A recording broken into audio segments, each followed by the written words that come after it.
Bienvenue à la revue du net, une émission de Luna Production pour NKL TV. Les obsèques de Stéphane, journaliste de Charlie Hebdo, se sont déroulées le vendredi passé en présence de nombreuses autorités françaises. Faut-il faire chanter la Marseillaise dans les écoles?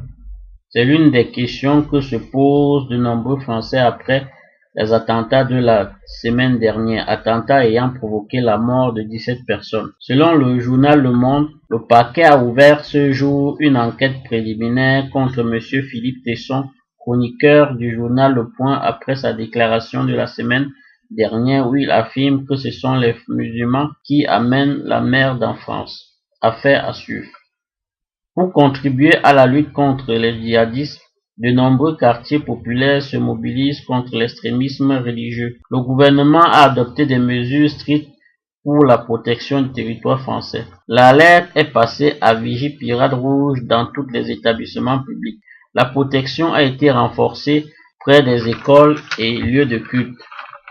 Les policiers et militaires patrouillent jour et nuit dans les gares et aéroports. Après les attentats, de nombreux Français refont confiance au président François Hollande et à son premier ministre Manuel Valls.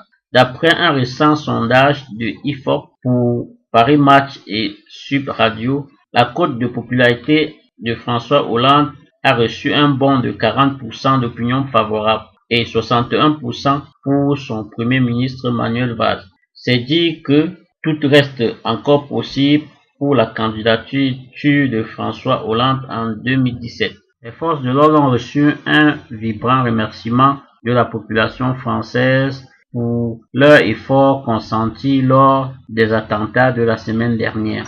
Jamel Debbouze, dans son interview accordée à TF1 ce dimanche 17 janvier, condamne avec acharnement l'attentat qui a eu lieu la semaine dernière. Abdelhamid Abdoul est vivement recherché par la police belge car soupçonné d'être le chef de cellule djihadiste. Les ministres des Affaires étrangères des différents pays européens se sont réunis ce jour à Bruxelles afin de trouver des solutions contre la menace terroriste qui sévit sur le sol européen.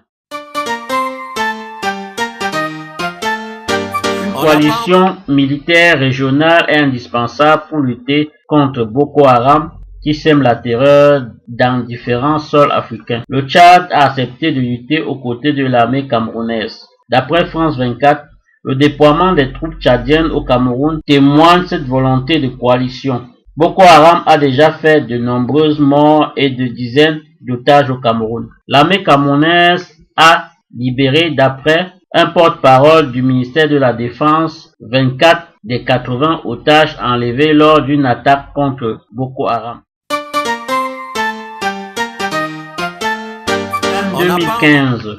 La CAN 2015 a commencé depuis samedi. Les matchs suivants se sont déjà joués. Guinée équatoriale Congo, 1 but partout. Burkina Faso Gabon, 0 but contre 2. Victoire des Panthères du Gabon. Zambie Congo République démocratique, 1 but partout.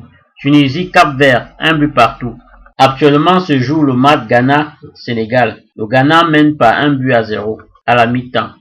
À 20h se jouera le match Algérie, Afrique du Sud. Demain, pour l'affiche de demain, 17h, Côte d'Ivoire, Guinée. 20h, Mali, Cameroun. Voici à la fin de notre émission. J'espère que cette émission vous a plu. Merci et à très bientôt.